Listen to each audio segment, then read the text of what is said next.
big, and it's divided. Because you have your exercise movement, when you go to the gym when you're actually planning on exercising, and you have your non-exercise movement.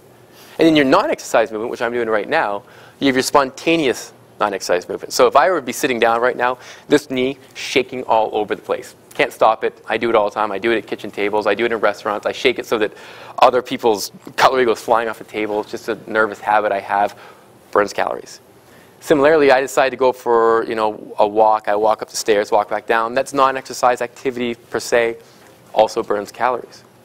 Top right-hand corner. Thermic effect of food, because it does cost some calories to digest your food, but it's small for a reason. It's not a very big part of who you are and what kind of calories you burn. So what I want you to know from here is that it is just being you is the majority of your metabolism. And outside of serious diseases, that resting metabolic rate does not change a whole lot.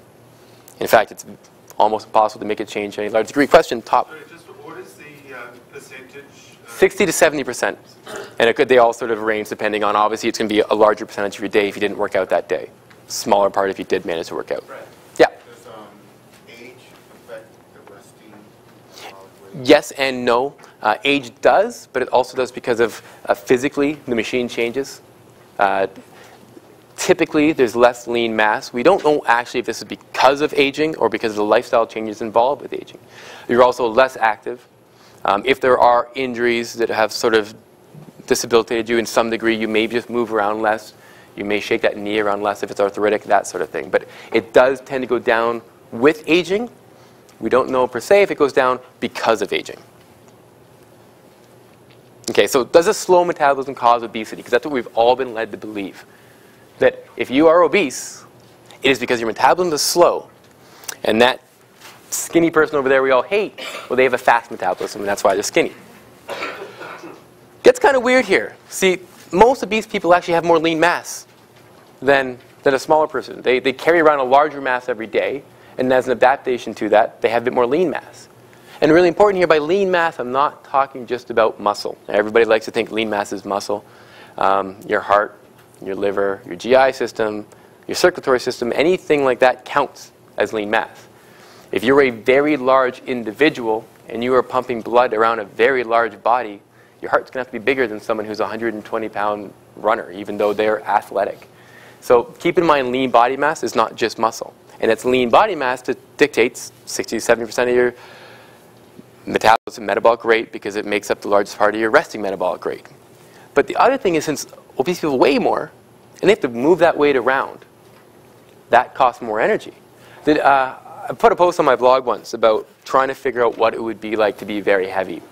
And I put a 45-pound weighted vest on. My plan was I was going to wear this vest around all day.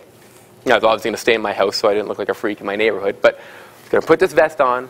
I was going to do dishes, do the laundry, just kind of be a Mr. Mum for the day.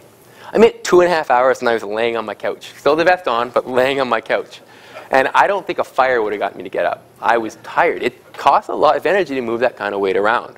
I could not imagine what it must feel like to move that around every day.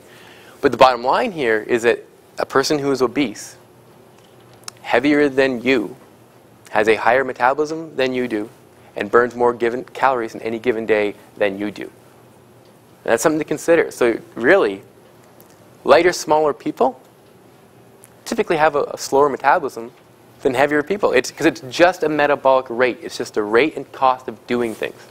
There's no magic to it. So the bottom line, I'm sure we've all seen the advertising right now that says, it is not you, it is your metabolism. So come see us, we'll help you lose weight. This is the part that hurts. It's not your metabolism, it's you. If you want to lose weight, and if you're not losing the weight you want to lose, it most likely has nothing to do with your metabolism. It has to do with your workouts, your lifestyle, and the way you eat. Blaming your metabolism is not going to get you anywhere.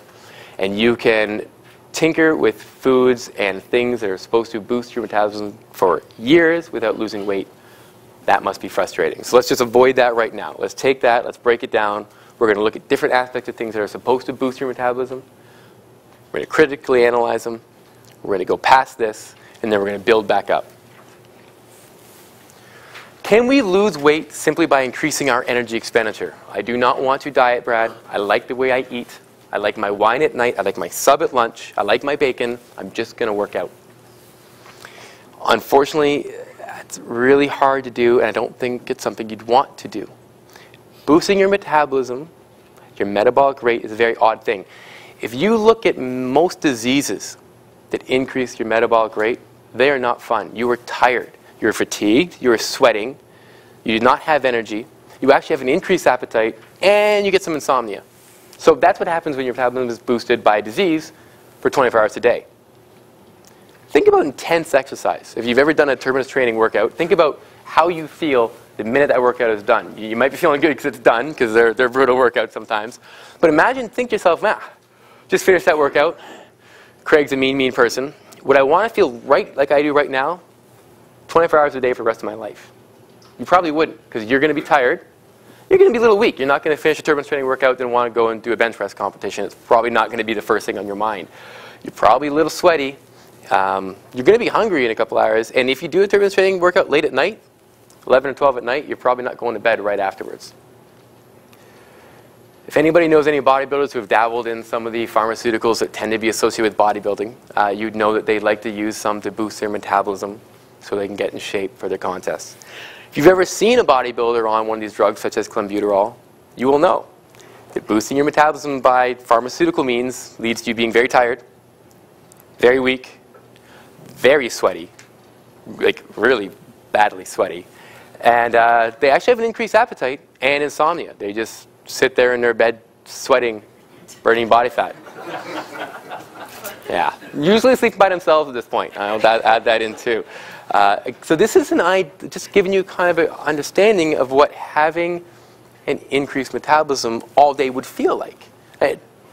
Thanksgiving. We all love Thanksgiving. Canadians, Americans alike, when we eat on Thanksgiving. Now, how do you feel after you just destroyed a turkey dinner? Well, you're tired. You're weak. You may be sweating. You're going to get hungry in an hour and a half later. That's when that pecan pie is just going to look amazing. And if you ate really late at night, even though you're tired, you're probably not going to fall asleep. You're going to get a bit of insomnia. This is what a boosted metabolic rate feels like. It's actually something you would not want 24 hours a day. Bottom line, the association between the idea of an awesome metabolism, my metabolism is revving and I feel great, is semantics. It's based around the term energy. So what does boost energy mean to you? Let's just throw them up here. Woo, great claims. You put these on a label, you are selling product. You are selling Red Bull, you are selling tuna, you are selling eggs. Who else is saying they increase energy? Protein bars, meal replacement bars, protein shakes. Everything seems to have an energy claim this day. It's because energy means calories. Yeah, they're telling you right now, right in their label, they're saying, hey, contains calories. We'll boost the amount of calories you eat in a day if you eat this bar. Yummy. Drink my energy drink, because the 30 grams of sugar is going to give you energy, because energy is calories. Semantics. They're playing with the words. Now, there is the occasional time now, with the way the supplement industry has progressed and the way they've affected the way we're allowed to make claims on a label, that this can also mean contains caffeine. My latte with tons of sugar in it and caffeine is the epitome of boost energy. Does not mean I'm going to lose weight by eating a fat-laden, sugar-laden coffee drink that's really just a hot milkshake. Okay, increasing expenditure versus decreasing intake. Here's a great debate for you. You know, is working off fat better than just simply not eating? Is one better for you than the other?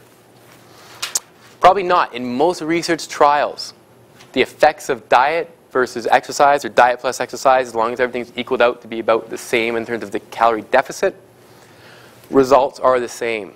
For most diets, for most dietary interventions, the health benefits come with the weight loss. So the amount of weight lost, regardless of how that weight was lost in a clinical trial, largely determines the health outcomes. I'm saying in a clinical trial because in real life we have the mental aspect to deal with. So if you're losing weight by ways that are mentally very unhealthy, that are really consuming you as a person, then we have to question this. But in a clinical trial where everything stays controlled, exercise versus diet, the same effect, you're creating a deficit. Intake versus expenditure, again, let's think of it this way. It is very easy to eat an extra 2,000 calories in a day. It's remarkably easy. You would not believe the amount of foods that have a lot more calories than you would think they would. Everybody from Canada here knows Tim Hortons. Tim Hortons chocolate chip muffin has 440 calories in it. 440